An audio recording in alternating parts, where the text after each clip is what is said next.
Haleluya, haleluya, Yesu Kristo ashimwe. Ndabasuhuje mu izina rya Yesu Kristo, abo tubana mu mwanya wa niba ture buri gitondo, wowe uri mu gihugu cyacu cy'u Rwanda, bari ku migabane itandukanye y'isi, nshuti zanjye bakristo b'itorero Elayono Mountain Church mu Rwanda.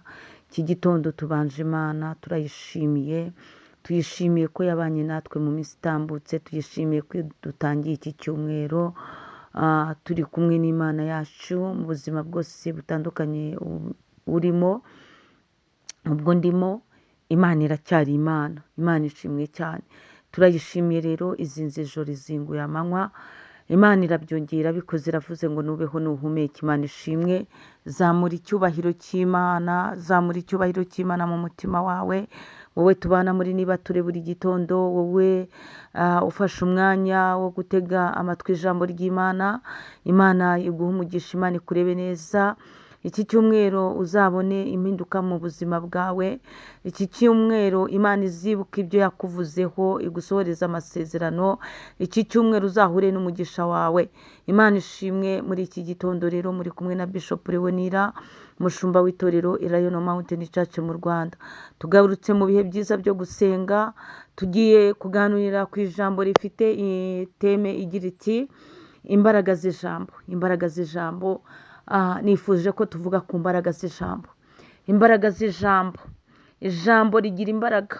Ijambo ubwiwe n'umuntu w'inshuti yawe rinezeza umutima wawe. Ijambo ryiza ubwiwe n'umukunzi wawe, ijambo ryiza ubwiwe n'umuntu ukuba hafi, ryururutsa umutima, ukabasha no guseka, ukabasha kumva wuzuye izindi mbaraga. Rero nagira nkubwire ko ijambo rigira imbaraga. Imbaraga z'ijambo. Abantu barwaye za puresha, barwara indwara zituma amarangamutima yaba agubwa nabi, nabo baba barahuye n'imbaraga mbi z'ijambo. Ni ukuvuga ngo hari imbaraga ziba zaraje zivuye mu ijambo. Umuntu yakubwira nabi, ukumva urababaye. Umuntu yakubwira nabi ukumva biracitse. Umuntu yakubwira nabi ukarira ukiheba. Izo ni imbaraga z'ijambo ribi. Ijambo ribi rigira imbaraga zo kukwangiririza amarangamutima, ukagira ubwihebe, ukumva rwose ntago uguwe neza. Wari uzi ko ijambo ribi rigira imbaraga zingana n'izo kuba umuntu yagukubita? Imbaraga z'ijambo ribi rero nazo zibaho kenshi. Abantu bagenda bahuhutwa basitara kubera imbaraga z'ijambo ribi bahuye nazo. Rero uyu munsi ndacyakubwira ngo ariko hari imbaraga z'ijambo ryiza rituruka ku Uwiteka. Imana nishimwe cyane. Imbaraga z'ijambo. Ijambo ubwiwe n'Imana. Ijambo ubwiwe n'Imana ryomora ibikomere wakomerekejwe n'imbaraga z'ijambo riturutse ku banzi bawe, n'imbaraga z'ijambo riturutse kuri Satani, n'imbaraga z'ijambo. Rero reka nkubwire, imbaraga z'ijambo ry'Imana burya zitanga ubuzima. Ijambo ry'Imana ritanga ubuzima. Ijambo ry'Imana riherekezwa n'imbaraga zizura. Ijambo ry'Imana riherekezwa n'imbaraga rata zigabura. Imana ishimwe.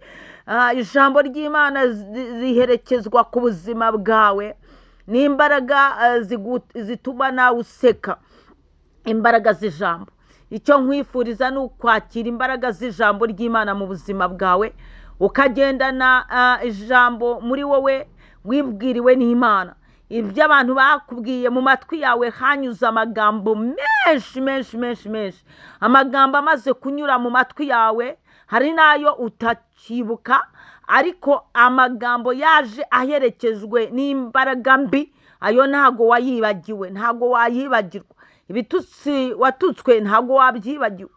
Ijambo ryaje rigatumurira ntago waryibagirwa. Ijoro wahuye n'umuntu ukubwira ijambo ribi ntago waryibagirwa. Igitondo wahuye n'ijambo ribi ntago wakibagirwa. Amanywa wakubitanye n'ijambo ribi n'umuntu akakugira nabi ntago wayibagirwa. Nakubwiraga rero ngo hari imbaraga z'ijambo ry'Imana zisenyagura imbaraga z'amagambo y'abana b'abantu. Imana ishimwe, haleluya. Turavuga ku mbaraga z'ijambo. Imana ishimwe cyane. Imbaraga z'ijambo. Ese wowe ntiwahuye n'imbaraga z'ijambo ribi? Uyu munsi ntukeneye kumva imbaraga z'ijambo ryiza riturutse ku Mana. Imana ishimwe cyane. Izo mbaraga z'ijambo ry'Imana nizo ziguhindurira amateka, nizo zikugaburira. Imbaraga z'Imana, Imana ikorera mu ijambo ryayo igakiza. Imana ikorera mu ijambo ryayo maze imbaraga z'Imana zikakwambika. Imana ikorera mu ijambo ryayo, imbaraga z'Imana zikaguhuza n'umugisha wawe. Imbaraga z'ijambo. Imana ishimwe. Haleluya. Nakubwiraga ngo muri iki gitondo ugendana imbaraga z'ijambo ry'Imana muri wowe, kandi ndakwifuriza yuko imbaraga z'ijambo ry'Imana zigusohoreza amasezerano mu izina rya Yesu Kristo, kuko birashoboka ko maze igihe kirekire utegereje, ariko hari imbaraga z'ijambo ry'Imana zisohoza amasezerano. Imana ikoresha imbaraga z'ijambo ryayo ibintu byose bikemera. Imana ishimwe. Reka twihute dusome ijambo ry'Imana. Turasoma igitabo cya Mose Itangiriro ibice 15. Imana ishimwe. Twihuse. Aburahamu yizera Uwiteka amusezeranya isezerano. Imana ishimwe. Amasezerano ufite wubatseho, nimba utubatse ku isezerano ry'Imana, umwana w'umuntu rwose yagusezeranya bikaba, ariko kenshi bajya bakoshona abantu, kenshi bajya babahemukira, akakwizeza ibyo atazashobora. Ariko Aburahamu we yizeye Imana. Imana ishimwe cyane. Uwiteka amusezeranya nawe isezerano. Imana ishimwe. Ndifuza ko uyu munsi wakakira amasezerano mashya aturutse mu kanwa k'Uwiteka Imana, kuko Uwiteka Imana iyo avuganye nawe haba habayeho imbaraga z'ijambo, kandi Uwiteka Imana ijambo yavuganye nawe ararikurikirana akarisohoza. Imana ishimwe. Reka dusome umurongo wa mbere. Hanyuma y'ibyo ni 15 umurongo wa mbere Itangiriro. Hanyuma y'ibyo ijambo ry'Uwiteka riza kuri Aburahamu mu iyerekwa riti, Aburahamu witinya, ninjye ngabo igukingira, uzagororerwa ingororano ikomeye cyane. Imana ishimwe.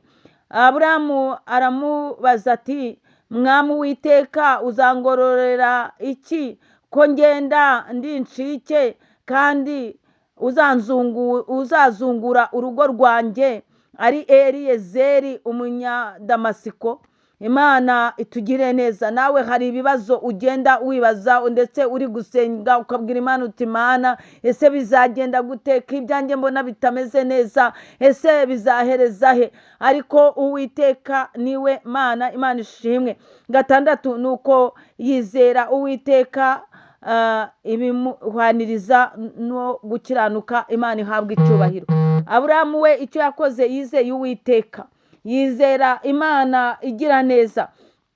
Dusimbutse ku murongo wa 21, Sara bambe mu bice 21 niho Sara yabyaye Isaka. Umurongo waho wa 6, Sara aravuga ati, Imana iranshekeje, abazabyumva bose bazasekana nanjye. Imana nishimwe. Uyu munsi ndinginze ngo Uwiteka Imana aguhe ibitwenge, Imana igusetse. Ahangaha Sara yari anejejwe nuko yabyaye Isaka. Ayo ni amasezerano Imana yari yaravuganye na Aburahamu muri ibi bice 15. Iramubwira ngo reka da, uzakuzungura azava muri wowe, azava ku rukiryi rw'umugongo wawe. Imana ishimwe cyane. Ariko Imana irabisohoza.